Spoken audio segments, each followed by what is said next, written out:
Welcome to the Encore Audio Archives YouTube channel. I'm Taper Dave, and this is my channel. I've uploaded hundreds of talks here that I've recorded at meetings in West LA, and I've also recorded conventions starting in 2013. I've got a bunch of those up. And Walt and Mary Murray, the original owners of Encore Audio Archives, started the company in the 80s, and Walt recorded Joe and Charlie's and a bunch of stuff down in Vista, California. My sobriety date is June 20th of 1994. I hope you find something you like, so please like and subscribe to my channel and comment down below. If you want to hear something that I don't have or that you don't see, I'll see that I get it. Anyways, take care and have a great day if you want to. Wow, isn't that wonderful? Geez, there's a little thing. What? I'm not drunk, I promise.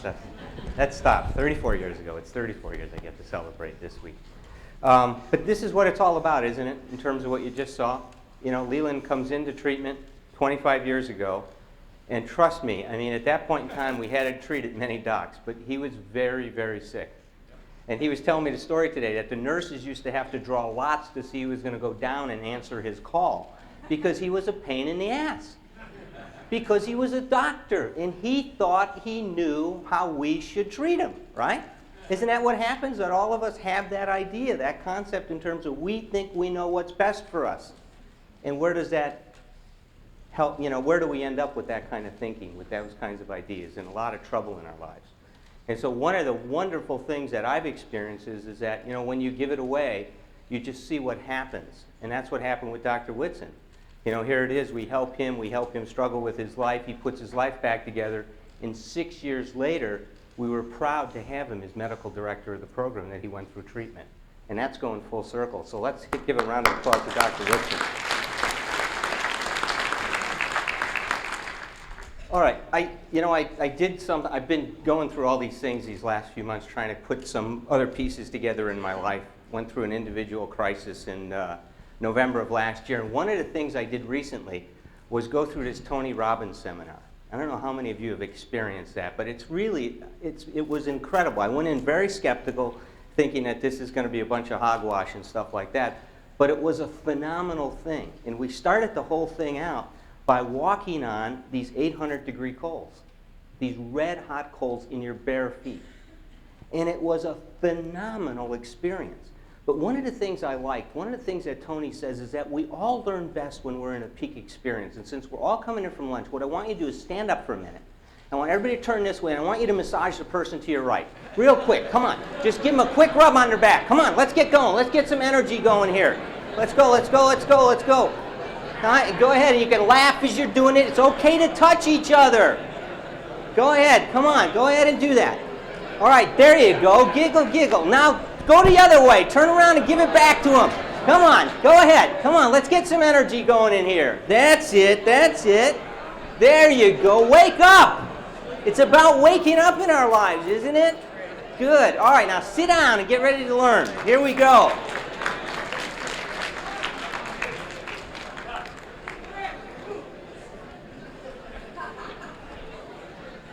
All right, let's start out this whole thing about talking about some definitions of recovery, because what we're going to be talking about today is emotional sobriety.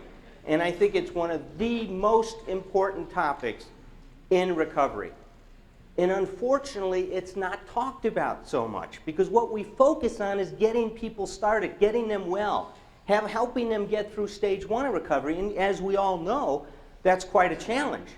But what happens after you put the plug in the jug? That's as important as what we do to get started. So let's go over some definitions real quick of recovery. In 1958, Bill Wilson talked about first the booze cure, and then the development of a much more real maturity and balance. So what he was saying is that first we have to break that bond of our addiction to alcohol, and that we can't do any real work on ourselves if we're out there drinking or using other drugs. It's just not going to happen. Tebow comes along, and Tebow befriended Alcoholics Anonymous in the early stages of it, and he talks about that recovery happens when the individual hits bottom, surrenders, and thereby has his ego reduced. Salvation lies in keeping that ego reduced, in staying humble. And that was a big part, that first you had to surrender 100%. You had to admit to your innermost self that you were powerless over alcohol and any other drugs in your life. And that your recovery could not start until you had that complete acceptance. My sponsor used to say to me, Tom, he said, the first step is the step that you can take 100%. That you can know deep down in your soul that you are powerless. That you can admit that to yourself without any residual. And that's what Dr. Tebow was talking about, is that you have to take this first step without any residual. I believe a lot of people end up relapsing because they have not taken this first step. They have not surrendered to that point. You don't have to look beyond that at all these other relapse factors, because that's the first thing you got to look at. Could you accept that? And there's a lot of forces in you and me at work that make us not want to accept that truth in our lives. Now, the other part of this is that salvation lies in keeping that ego reduced. And that's a big challenge. Because once we get well, we start to think that we know something again. And that can be very, very dangerous, as we're going to see. Later on, Ernie Larson, who's written a lot of great stuff about recovery, he divided recovery into 2 stages, and it's commonly talked about in that way right now. Stage 1 had to do with breaking the bonds of your addiction, and stage 2 had to do with learning how to have healthy relationships. And as we're going to see when we talk about emotional sobriety, that's the bottom line. It's what happens to us in relationship to those other people in our life, and especially in relationship to those people who are important to us. Because it's a funny truth, but the truth is that those people that are most important to us we're going to have the most difficulty in staying centered and holding on to ourselves with. The more important a person becomes to you, the more difficulty you're going to have in being okay in that relationship. That's why we say oftentimes we save our worst behavior for those people that are close to us. We treat strangers a lot better than we do family, because nobody else can bring up the stuff and evoke the issues that that person that is important to us can bring in our life. So there's an incredible opportunity in here for us in terms of really growing up and learning how to take care of ourselves. I like to think of recovery as recovering our true self or our spiritual self. And recently, through all this stuff I've gone into, I won't share some of these stories since we only have 50 minutes. I'm going to try to rush through this. But I've really been into the men's movement, into the understanding the psychology of men. And a big deal in terms of men is our initiation or our lack of an initiation process here in Western civilization. And the initiation process is so important in terms of helping boys become men in many civilizations, right? But we really don't have anything equivalent to this. And when I started to go to these, and I went through an initiation process with the Father Richard Rohr, who some of you may have heard of, but he's an incredible Catholic priest, and he does these things all over the world. And I went to one of them as a part of my recovery, as part of my 11th step stuff, and it was an incredible experience. But we talked about that initiation process is first purgative, illuminative, integrative, and unitive. Let me talk about what that is. What happens in initiation process is the first step is you have to shatter any kind of an idea that you have of who you are. It's purgative in terms of you have to purge this idea of who you think you are. Now, isn't that what's happened to us in recovery? That we've got to let go of our old ideas. We can't hold on to ideas that we have in terms of who we think we are. And this self, this idealized self, or whatever we want to call it, that we've held on to so tightly, we must let go of so we can discover who we really are and what's really going on. So in recovery, we go through a purging process. The second step in an initiation process is that it's illuminative. It's cosmological. You start to get exposed to some of the mysteries of life and start to look at those questions and start to find some of the answers. And isn't that what we go through in recovery at the same time? We start to get exposed to certain truths. I like to say to everybody, going into recovery was like the Alice in Wonderland experience. Everything that is isn't, and everything that isn't is. It's that kind of a thing where I realized I had life upside down in so many ways. That was the illumination that took place for me, is realizing how backwards I had my life. So that's the second process. The third thing is that it's integrative. It helps us integrate different parts of ourselves that we have alienated ourselves from. That we start putting them back together. We start to act from an integrity. And when I use the word integrity, I mean a wholeness. We start to consider all the different parts of ourselves, some of which we thought weren't okay to look at before. And then finally, it's unitive, in terms of we come back into the community and we connect and we learn how to really join and be a part of. We learn how to be real citizens in the true sense of the word. That's what happens. That's what an initiation process is all about. And I believe this is a good way to think about what happens to us in recovery, is we are being initiated into life because none of us have learned how to do that. We just have not learned how to make that happen in our lives. So in recovery, you're really going back over, you're recovering, going back over the ground that you missed in your development. We talk all the time about how arrested we are in our emotional development. And where does that arrest take place? Well, at the time, pretty much we think at the time you started to drink or use, right? That you've heard people throw that out. So in recovery, we're going back over those developmental issues and we're growing up. So that's another way I like to describe recovery. Recovery is about growing up. And then finally is recovery is a process of recovering our awareness, because one of the things that we all do in our illness is that we constrict our awareness out of necessity. We cannot see the truth in our life. We cannot, or we wouldn't be able to tolerate it. So we must constrict our awareness. It's almost like we're looking through a little keyhole in our life, and we're not going to see all those other things around us. That's a selective inattention. That's what's taking place in our illness. And in recovery, it's so important that we start expanding our consciousness, expanding our awareness. That's what that whole 11th step is all about, right? Sought through prayer and meditation to improve our conscious contact. That's what we're doing. We're trying to open up our horizons because we've been so pedantic in so many ways in our life. So that's what's happening to it. So it's an incredible process, isn't it? Those of us that have experienced it, and those of you that are just on the journey, it's amazing what's going to happen for you in the time to come. So just a quick summary of it, just some of the differences. You know, Larson talks about breaking the bonds of addiction. I agree with that. I like how Harry Tiebout calls it. He calls it the direct treatment of the symptom. And what we're doing in that stage one is we're deflating that false self, right? And we're transforming this defiant self-reliance. That's a term that Harry Tiebout used, is that we are defiantly self-reliant. We have a defiant independence. We think we can do it ourselves. And we drive ourselves crazy with that. It's amazing. And then stage 2 recovery, he talked about learning how to make relationships work, and I think that's true. But really what we're doing, it's an initiation in life. We're learning how to grow up. And we have to grow up in order to make relationships work. If you don't grow up, the relationship's not going to work. It's just not going to happen. You're going to see that as we take place. So Freud said that we are being lived by the forces within ourselves. Think about that for a minute, that we are being lived by the forces within ourselves, that there's all kinds of stuff going on inside of you, and here each one of us think that we're controlling our life and we're masters of our, our lives and all that stuff, and it's all bullshit. It's just you tell yourself that, but it's not true.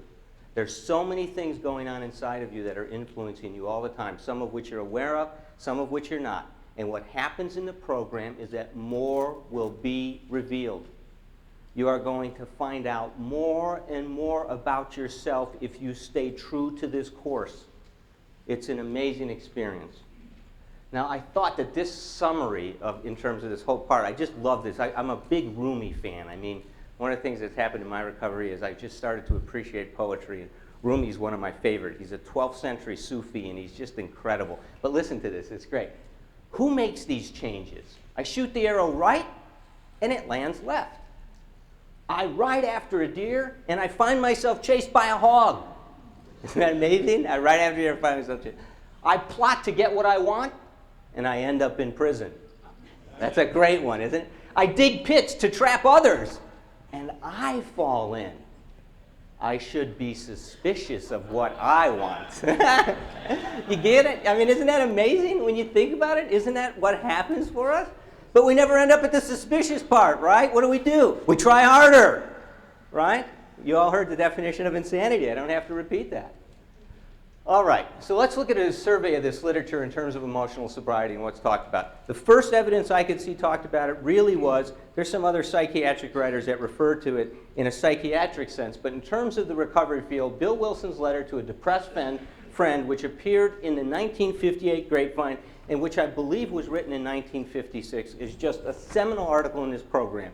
And Walt's going to help me out in a little bit here, and he's going to read that entire article to you so that you guys can follow with this, because it's very important. I think it's incredibly important.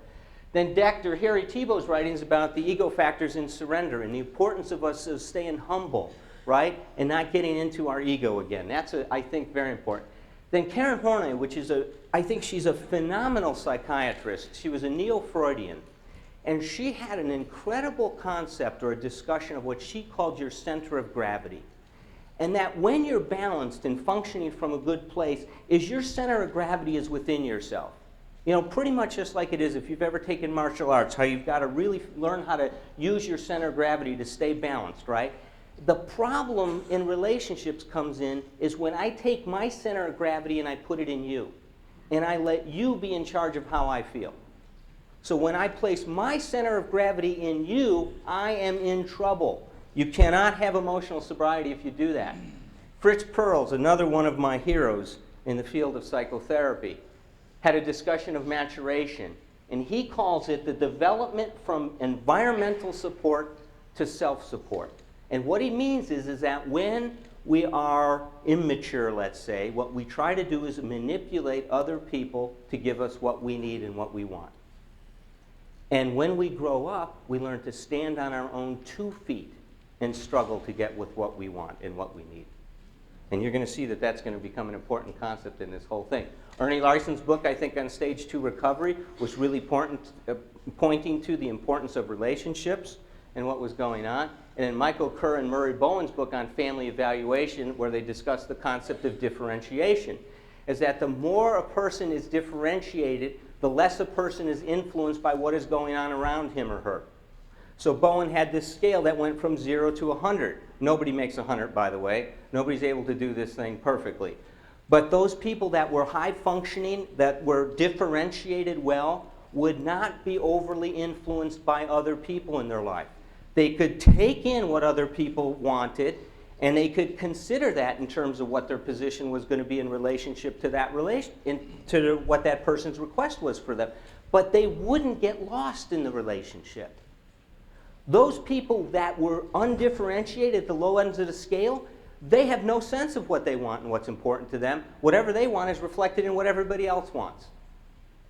You understand that? That's what differentiation is. The more differentiated you are, the less you get lost in your relationships. And then Dr. Snarch, who is also a Bowenian, he talked about this concept of emotional dependency, and that's the way I like to think about this thing, is that we're really talking about emotional dependency. He talks about how it impacts a marriage. I'm going to talk to you about how emotional dependency impacts your life and your recovery. That's what this is all about. Now, I think we're going to bring Walt up at this point in time, and we're going to go ahead and get into talking about this article. Walt's going to read it. I'm going to stop him at times, but I thought that this would give you a good break and you can hear something else. So, Walt, it's all yours, baby. Thank you. I think that many oldsters who have put our AA booze cruise to serve, but successful tests still find that they lack emotional sobriety. Perhaps they will be the spearhead for our next major development in AA, the development of a much more real maturity and balance, which is to say humility, in our relations with others, with our fellows, and with God.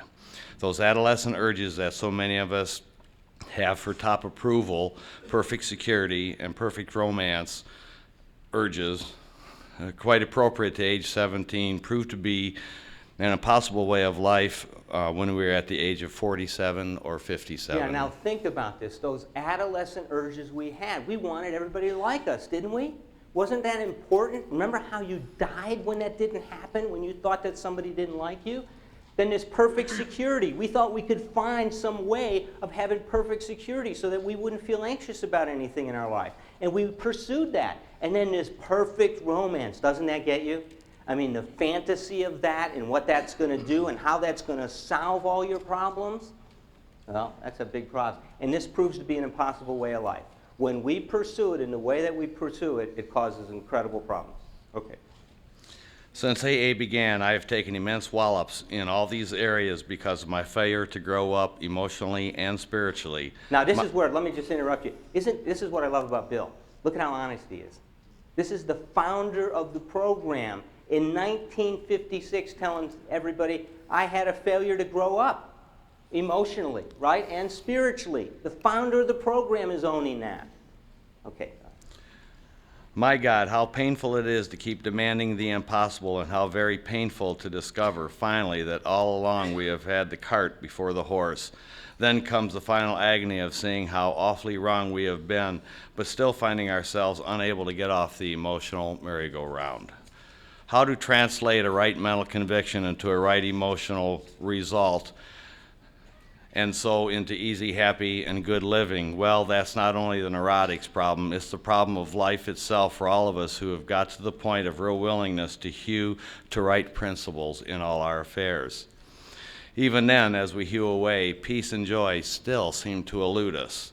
That the place of many of us AA elders have come to, and it's a hell of a spot, literally. How shall our unconscious, from which so many of our fears with which we actually believe, know, and want, how to be convinced our dumb, raging, and hidden Mr. Hyde becomes our main task. Yeah, now let me go over that, because what he talks about there is a hell of a spot, right, that many oldsters have run into this place, that how shall our unconscious, from which so many of our fears, compulsions, and phony aspirations still stream, be brought into line with what we actually believe, know, and want.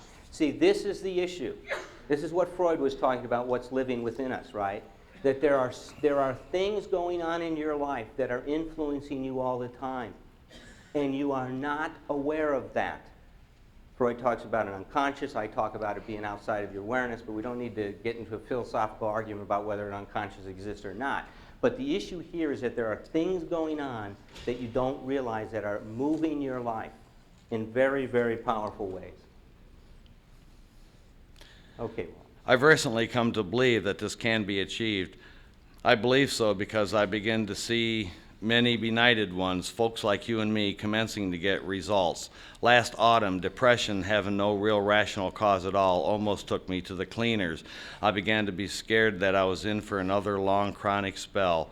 Considering the grief I've had with depression, it wasn't a bright prospect. Now here is where Bill starts to get some insight into what was causing his depression all along. Now all of you know that have been around for a while that he just struggled horribly with depressions.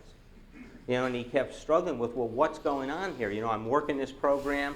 You know, I seem to have some idea in terms of the spirituality and what's going on, but why isn't it relieving my depression? And in this letter, you see how all of his insights start coming together. I kept asking myself, why can't the 12-step work to relieve depression? By the hour, I stared at the St. Francis, it's better to comfort than to be comforted. That was the formula, all right, but why didn't it work? Suddenly I realized it was what the matter was. The basic flaw had always been dependence, almost absolute dependence on people or circumstances to supply me with prestige, security, and the like. Failing to get these things according to my perfectionist dreams and specifications, I had fought for them. And when defeat came, so did my depression. So here it is. This is where he tells you what's going on now, right? He talks about this absolute dependence on people, places, and things, right, to make him feel better about himself. See, that's the emotional dependency that Bill was struggling with. You could see it. And then what he talks about is that when these things didn't live up to my perfectionist dreams and specifications, you see, what we do is we all develop an idealized self. And in this idealized self, we come up with a whole script about how life is supposed to be. And when life doesn't fit into that, do you think we'd step back and say, well, maybe this script is wrong? What we do is we say, you're going to perform up to my expectations.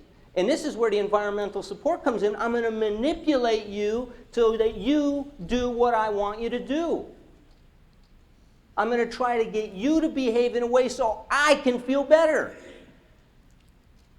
That's the number that we pull. That's the manipulation, or what Fritz Perls calls the environmental support. We are manipulating other people so that we feel okay, because we have no idea on how to make ourselves feel okay. So we need everybody to cooperate with our script. And guess what? They don't do it. Do they? I mean, think about it. Sometimes they do, and then we think everything's going right. But it's a house of cards. You know, when people cooperate with our nonsense, they aren't doing us...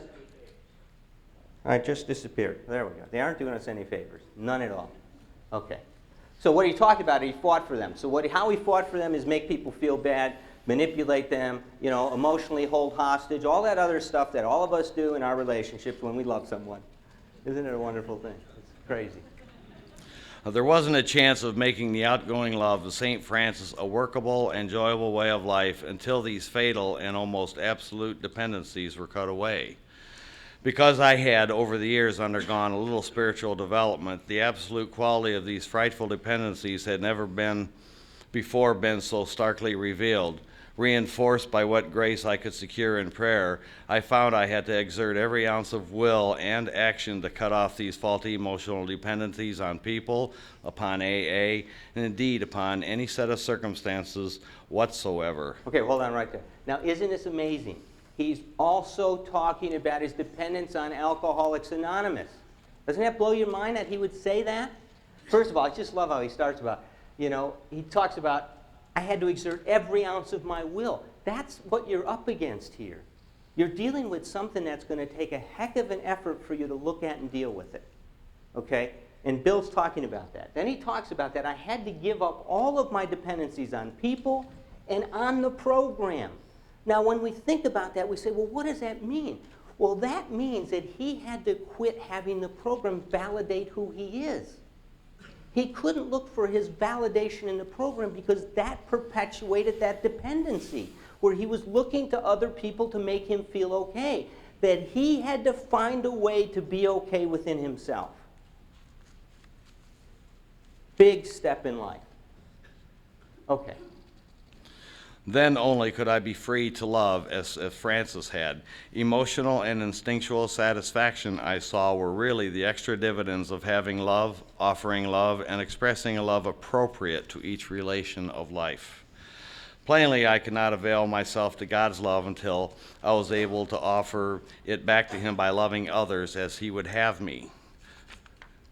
And I couldn't possibly do that so long as I was victimized by false dependencies. For my dependencies meant demand, a demand for the possession and control of people and the conditions surrounding me.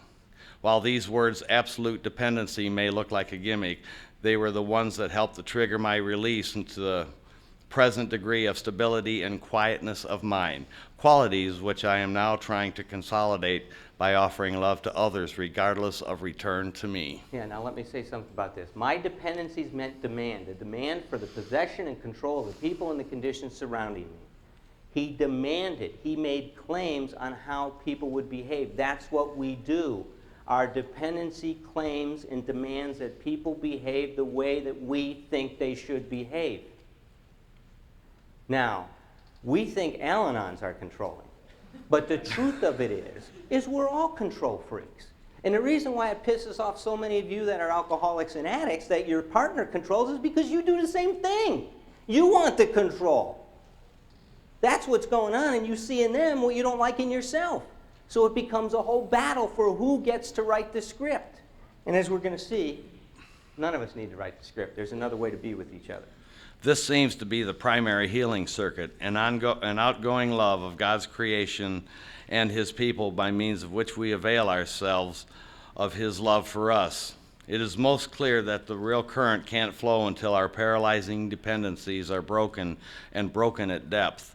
Only then can we possibly have a glimmer of what adult love really is. Spiritual calculus, you say? Not a bit of it. Watch any AA of 6 months working with a new 12-step case. If the case says, to the devil with you, the 12-stepper only smiles and turns to another case. He doesn't feel frustrated or rejected. If his next case responds and it turns to start to give love and attention to another alcoholic, yet gives none back to him, the sponsor is happy about it anyways. He still doesn't feel rejected. Instead, he rejoices that his one-time prospect is sober and happy. and if his next following case turns out in later time to be his best friend or romance, then the sponsor is most joyful. I doubt it. Well, these are the rules according to Bill Wilson. We'll talk about Bill Wilson's history a little bit. But. Sorry about the editing. But he well knows that his happiness is a byproduct, the extra dividend of giving without any demand for return. The real stabilizing thing for him was having and offering love to that strange drunk on his doorstep. That this was Francis at work, powerful and practical, minus dependency and minus demand. In the first 6 months of my sobriety, I worked hard with many alcoholics. Not a one responded. Yet this work kept me sober. It wasn't a question of these alcoholics giving anything to me. My stability came out of trying to give, not out of demanding that I receive. Thus, I think it can work out with emotional sobriety. If we examine every disturbance we have, great or small, we will find at the root of it some unhealthy dependency and its consequent unhealthy demand. Let us, with God's help, continually surrender these hobbying demands. Then we can be set free to live and love. We may then be able to 12-step ourselves and others into emotional sobriety. Of course, I haven't offered you a really new idea, only a gimmick that has started to unhook several of my own hexes at depth. Nowadays, my brain no longer races compulsively in either elation, grandiosity, or depression. I have been given a quiet place in bright sunshine. Thank you very much, Walt. Let's give Walt a big hand for helping.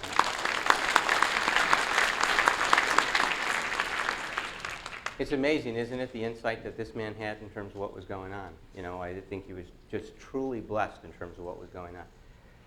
He says that if we examine every circumstance, great or small, when we're disturbed, we're going to find in ourselves some unhealthy dependency and a demand that we made on that other person. And that's what goes on, and that's what we need to be able to do in our recovery.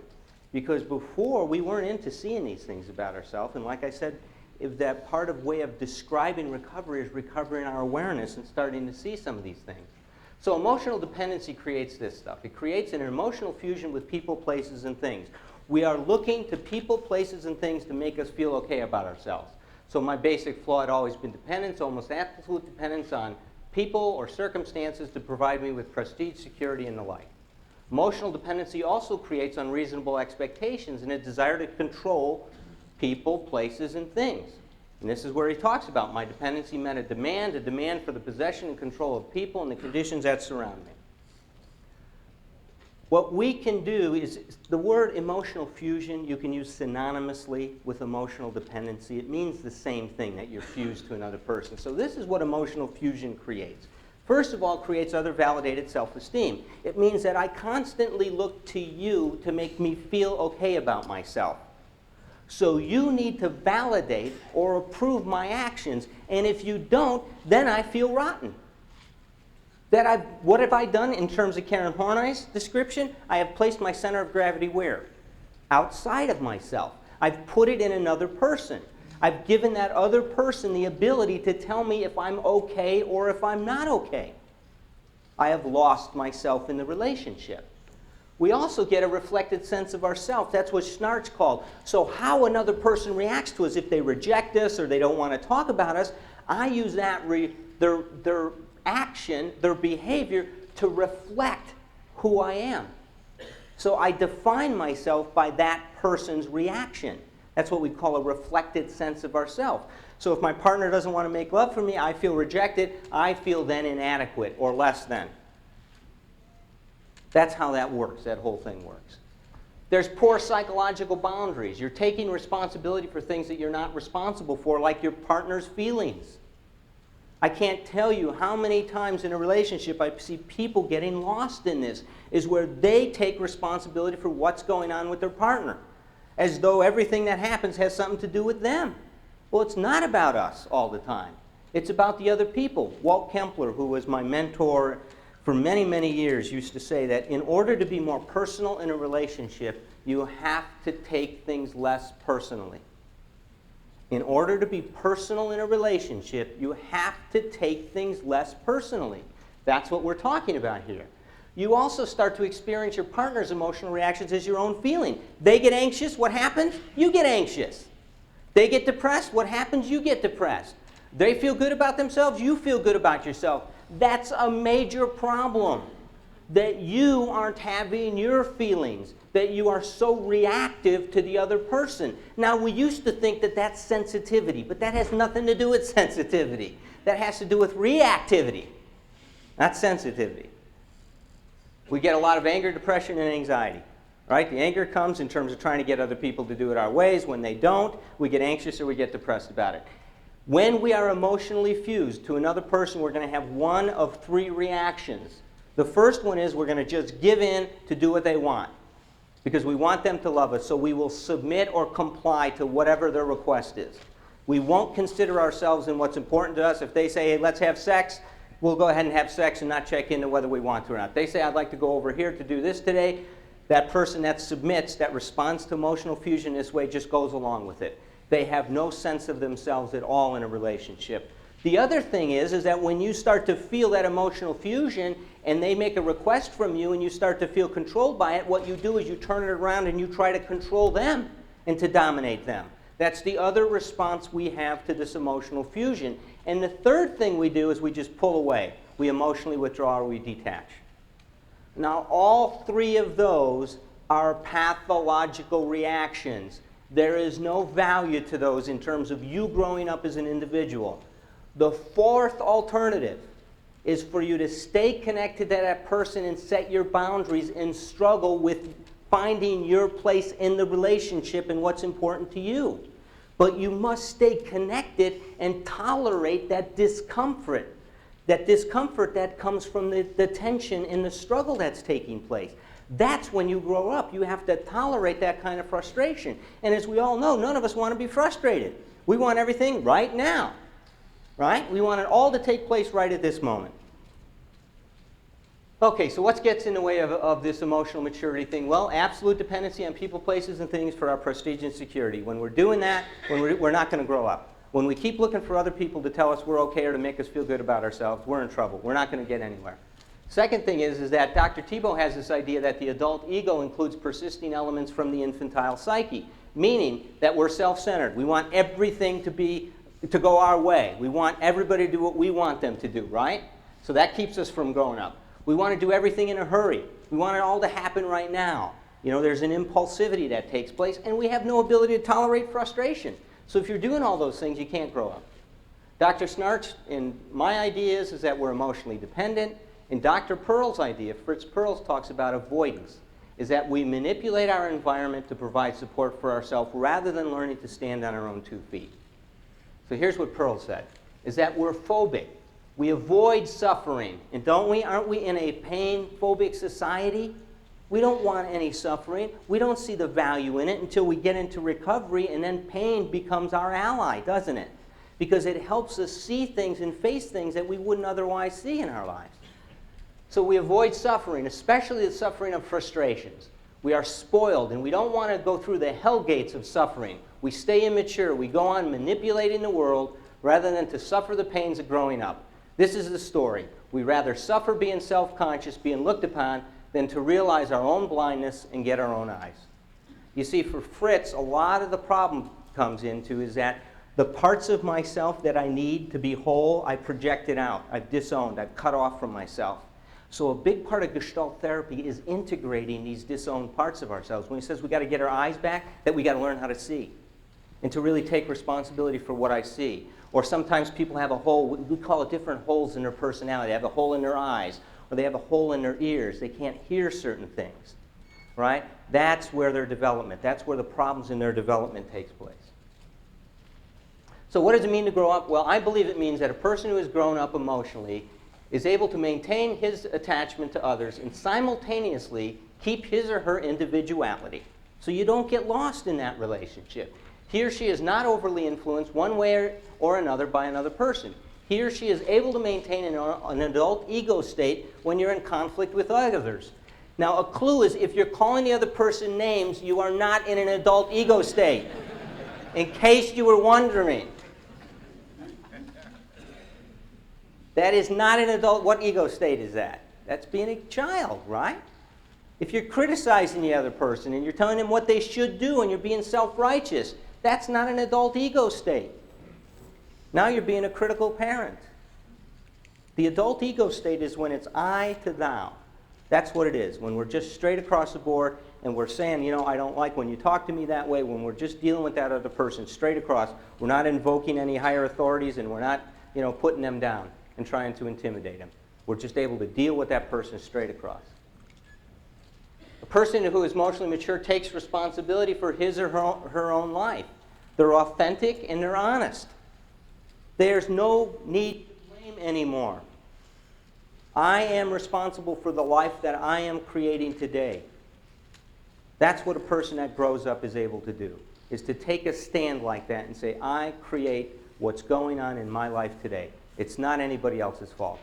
Even though my parents may have contributed by their nonsense behavior or whatever they were doing when I was growing up, it's up to me to deal with that. This is my life. Right? I'm responsible for that. A person who's mostly mature lives in the here and now. They're just here right now, because this is where it all takes place. Your recovery is about right now. It's what you're doing right at this moment. It's how you deal with yourself and what's going on in your life right now that's going to be your recovery. Person who is emotionally mature is humble.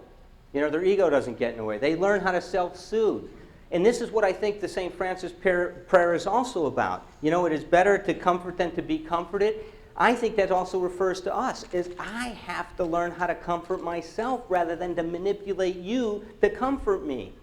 I have to learn to deal with my anxiety. I have to learn to deal with my feelings rather than trying to get you to make me feel better. That's what it means to grow up. A person who is emotionally mature accepts and faces the basic conditions of being human as they are, without any residual desire to control these conditions or their outcomes. I'm going to just rush through these real quick because we're limited with time, and this is really an hour-and-a-half talk, not a 50-minute talk. But these conditions of being human are the things that we all have to face in this life. There was a whole approach to psychotherapy that was called existential analysis.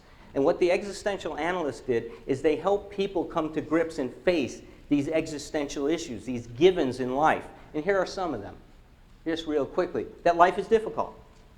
You know, one of the things that happens when you go through an initiation process and when you come out the other end, the baseline that's set is that life is difficult because those initiation processes are very, very difficult. Oftentimes, the young boy was wounded, was hazed, was scarred because they wanted that boy to carry those scars the rest of their life so that they understood that life is difficult. That's the baseline. So you don't go around thinking it's going to be great all the time. You say it's difficult. When we have a great day, you enjoy it for what it is. And when it gets to be difficult, what do you say? Of course. It's difficult. Life is difficult. That's just where it is. It's just difficult. That you're going to die. We all are going to die. That's one of the basic conditions of life. Nobody cheats that. Nobody gets around that thing. And yet we all live our lives. You know, Ernest Becker wrote this incredible book called The Denial of Death. Right? Won a Pulitzer Prize for it because this society is just obsessed with the denial of death. We don't want to live our lives in terms of respect, in terms of our mortality. We avoid it all the time. Our bodies are fragile. You have choices in life, right? You can either do this or you can do that. And you understand that there are many two-choice dilemmas. You can stay in a bad marriage or get out. Oftentimes, both choices are difficult for a person in that situation. If you stay in a marriage, there's all kinds of stuff that goes on. You get out, there's going to be all kinds of stuff that goes on. What I tell people when you're faced with a two-choice dilemma is always make the choice that in the long run is going to better your development as a person. And that isn't the easy choice often. That kind of thing. Things happen in life that are out of our control. Even though we try to control a lot of things, there are many things that happen in our life that are out of our control. And that's one of the things that we do. We have to learn how to differentiate or discriminate what's in my control and what's not. That's why the serenity prayer becomes such an important tool in recovery, right? God grant me the serenity to accept the things that I cannot change, courage to change the things I can, and the wisdom to know the difference. That's what this is all about. That's why we've got to hear that over and over again, because guess what side of the bed we're most likely going to fall out of? Trying to control something that we can't, kind of a thing. Nothing is permanent but change, and yet we all want to lock things in. We all want things to stay the same. We don't want to deal with things being different. We experience it, we react to anxiety. Every person has anxiety and has to cope with it in one way or another, whether you realize it or not. Relationships are very fragile. You know, in terms of the romantic relationship, it's the most fragile bond that there is in terms of any kind of an attachment that we have. And that's not an easy reality. But we see it happen. If you don't take care of your relationship, it's going to end up in trouble. You're ignorant when it comes to learning how to make a relationship work. We don't know how to do it. We just don't know how to do it. Nobody taught us. They taught us the best of what they could. It's never enough, and there's a lot more to learn. You're vulnerable, and mature love requires vulnerability, and no one likes to be vulnerable. No one wants to expose themselves, and especially think about it, if we're emotionally dependent, that vulnerability is very scary, because if I don't have the ability to hold on to myself, it's going to be hard for me to open myself up to you and to let you see who I really am. Here's a big one. You are not that important. That's tough for doctors to get, isn't it? Jesus Christ. This is a tough, we all think of ourselves as so darn important, don't we? You know, I'm just this big cheese, but we're not that important.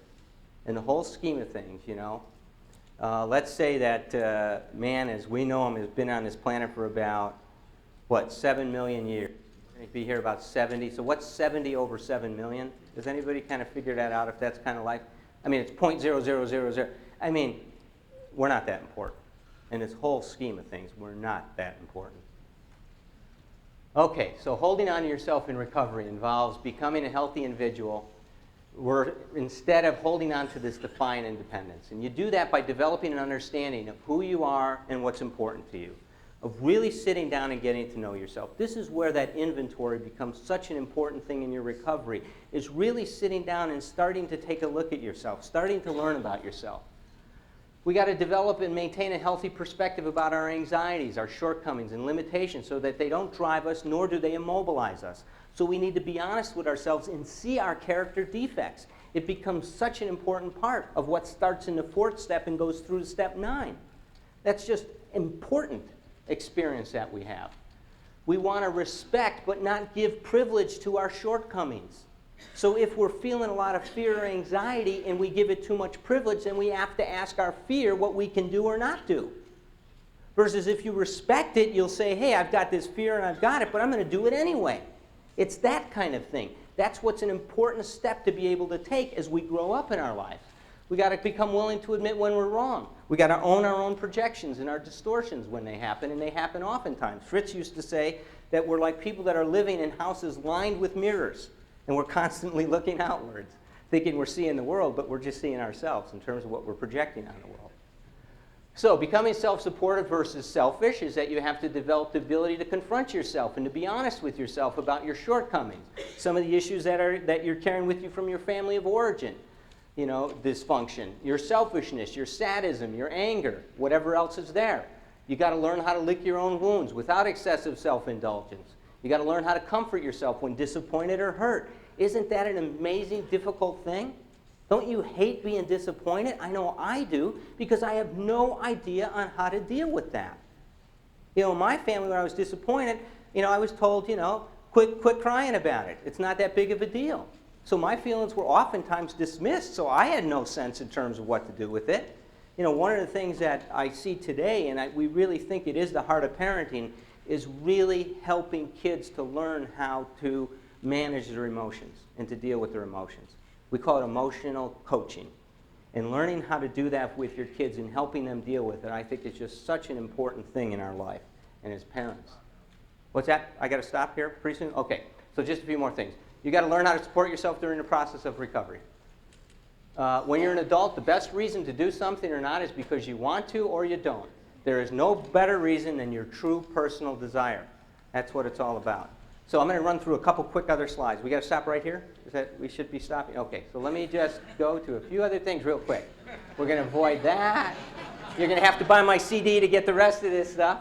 But I just want to hit this. This is what Fritz said. This is why I'm absolutely dogmatic in regard to the fact that nothing exists except in the now.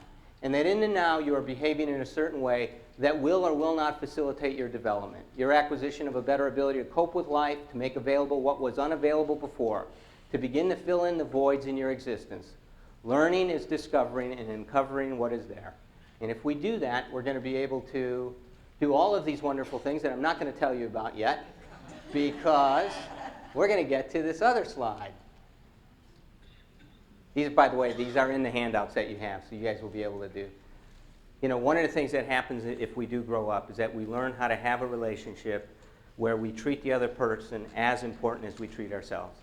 Not more important, not less important. That's what that adult love was that Bill Wilson talked about in his letter, is that person becomes as important of you, not more important. So I want to leave you with this thought.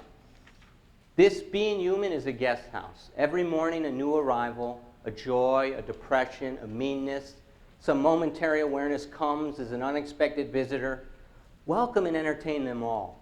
Even if they're a crowd of sorrows who violently sweep your house empty of its furniture, still treat each guest honorably. He may be clearing you out for some new delight. The dark thought, the shame, the malice, meet them at the door laughing and invite them in. Be grateful for whoever comes, because each has been sent as a guide from beyond. So that's what this is all about. I've got some CDs available up here at the table. Maureen and Kathy have them available. I'll be hanging around a little bit afterwards if you got any questions. I think we got a great talk going on here. Thanks for watching the channel. Taper Dave here. Just curious, do you think this is better than Zoom? Okay, this is how I prepare my drone for launching. I like to do it inside the cab of my truck so I'm not standing outside in the weather. To install the joysticks for control, up and down, right and left, powered on. I have an Android phone that I use to connect it to the drone with. And it's actually controlled through the iPhone, through an app. Oops, wrong way. It's actually controlled through the iPhone, or through this Android phone, through the app. It's actually controlled through the Android phone, through an app, and you connect it through this short connection right here.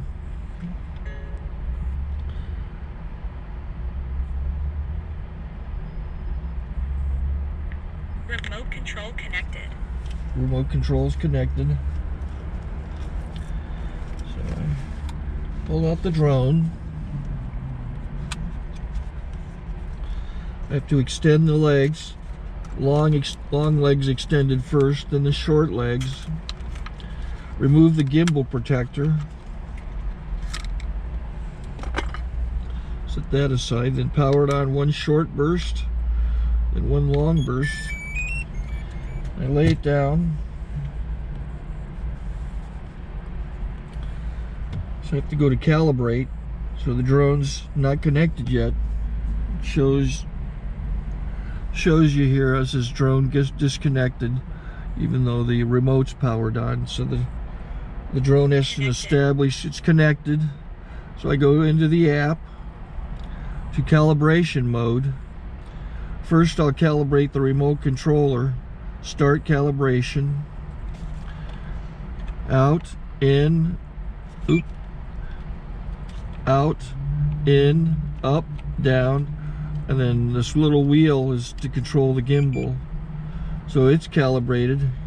Go to gimbal calibration, start calibration, and then it calibrates the gimbal. I don't know if that shows up. The gimbal's moving all over the place. Changes, you can see it on the video.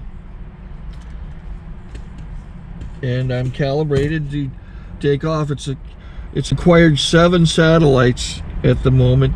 There are 26 satellites up in the sky, which it has to acquire before you can take off. So it's connected.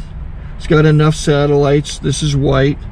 I can go to press this little arrow button, swipe right to take off, and it would start the motors if I slid this to the right, but I'll wait till I get outside. Don't want to do it inside.